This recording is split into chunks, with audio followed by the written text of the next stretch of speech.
दिल्ली में सत्ता को लेके बीजेपी की डेस्परेशन हम पिछले कई सालों से देख रहे हैं। 2022 में शायद 9 मार्च 2022 को इलेक्शन कमीशन ने कहा कि 5 बजे शाम को एमसीडी के चुनाव घोषित किए जाएंगे और उस घोषणा से पहले केंद्र सरकार और एलजी ने स्टेट इलेक्शन कमीशन की प्रेस कॉन्फ्रेंस रुकवा दी कि अभी चुनाव मत कराइए, अब हम डिलिमिटेशन करेंगे, तीनों एमसीडीज को एक करेंगे और 6 से 18 महीने बाद चुनाव कराएंगे। डेस्परेशन थी कि भारतीय जनता पार्टी एमसीडी में बुरी तरह से हारने वाली थी। आम आदमी पार्टी को लोग वोट देने के लिए उतावले थे और इसको टाल दिया गया। दिसंबर 4 को चुनाव कराए गए। डिलिमिटेशन के दौरान एक एक वार्ड कार्व आउट किया गया भारतीय जनता पार्टी के लिए कि अगर ग्रेटर कैलाश विधानसभा है, उसमें अगर एक जीके वार्ड है जिसकी काउंसलर को शाहपुरजेट गांव में अगर घुसने नहीं दे रहे हैं लोग, तो उनके वार्ड से शाहपुरजेट वार्ड को निकाल के दूसरे वार्ड में डाल दिया गया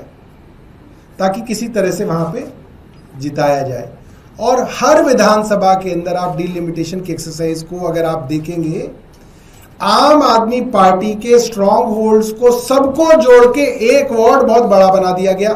कि आम आदमी पार्टी के सारे वोटर्स एक वार्ड में डाल दिए जाएं और बीजेपी के वोटर्स के छोटे छोटे वार्ड अलग कर दिए जाए ताकि गिनती में भारतीय जनता पार्टी ऊपर आ सके। ये डिलिमिटेशन की एक कह सकते हैं पूरी तरीके से भ्रष्ट करप्ट एक्सरसाइज केंद्र सरकार ने करवाई। और उसके बावजूद जब दिसंबर में चुनाव हुए तो आम आदमी पार्टी को 134 सीटें मिली, भाजपा को 104 सीटें मिली। उसके बाद जो स्टैंडिंग कमेटी और मेयर के चुनाव में हुआ, वो हम सब ने देखा कि डेस्परेशन के ये हालात थे कि आज जो मुख्यमंत्री बन गई हैं रेखा गुप्ता, वो माइक तोड़ रही थी, नारे लगाए जा रहे थे,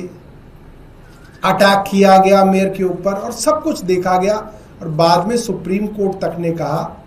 कि आप जबरदस्ती अपने ऑल्डरमैन के वोट नहीं डलवा सकते। और भारतीय जनता पार्टी सबके सामने एक्सपोज हुई। और उसके बाद से हम लगातार देख रहे हैं आम आदमी पार्टी के पार्षदों को किसी भी तरीके से साम दाम दंड भेद डरा के, धमका के, लालच दे के भारतीय जनता पार्टी आम आदमी पार्टी के अंदर लाने की कोशिश में लगी हुई है। तो हम लोगों ने एक फैसला किया है कि हम इस बार मेयर के चुनाव में आम आदमी पार्टी का उम्मीदवार खड़ा नहीं करेंगे। भारतीय जनता पार्टी अपना मेयर बना ले, भारतीय जनता पार्टी अपनी स्टैंडिंग कमेटी बनाए और दिल्ली को बिना किसी बहाने बनाए 4 इंजन की सरकार कह लें या इसको 3 इंजन की सरकार कह लें। 4 मैं कभी कभी इसलिए कहता हूं क्योंकि चौथा इंजन एलजी है जो कभी कभी चलता है, कभी कभी रुक जाता है, आजकल रुका हुआ है, मगर कुल मिला के 4 इंजन की इनकी सरकार जो है